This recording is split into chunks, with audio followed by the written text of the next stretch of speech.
Disciplinary first aid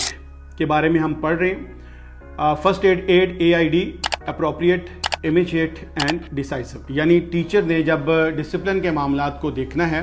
तो उसको किस तरह से रिएक्ट करना है, तो उसमें इन 3 चीज़ों का ख्याल रखना है कि उसका जो भी रिस्पॉन्स है वो अप्रोप्रिएट हो यानी लीस्ट एग्रेसिव हो, इमीडिएट हो और साथ में वो डिसाइसिव हो।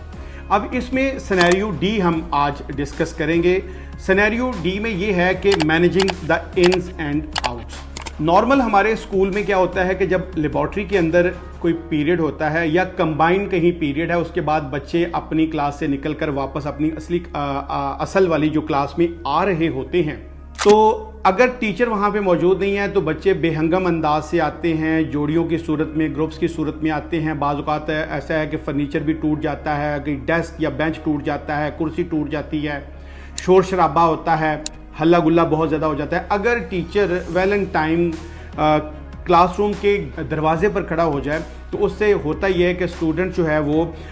एक लाइन में अपने क्लासरूम में दाखिल होते हैं, तो जो ट्रैफिक है स्टूडेंट्स की वो सुपरवाइज भी होती है। मज़ीद ये है कि टीचर खड़ा होकर उनको ग्रीट भी कर सकता है, उनको सलाम दुआ भी कर सकता है, और फिर जब क्लास ख़त्म हुई है, छुट्टी हो गई है या ब्रेक हो गई है या पीरियड ओवर हो गया है, अगेन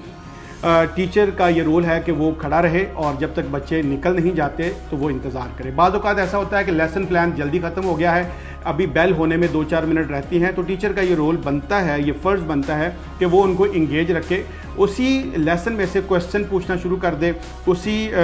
जो लेसन को रीकैप करना शुरू कर दे, ताकि स्टूडेंट्स जो है बेहतर तरीके से स्किलफुल हो सकें और जब बेल हो जाए तो फिर इसी तरह वो लाइन बनाकर निकल सके। तो ये सिनेरियो जो आज हमने पढ़ा है इसको कहते हैं managing the ins and outs.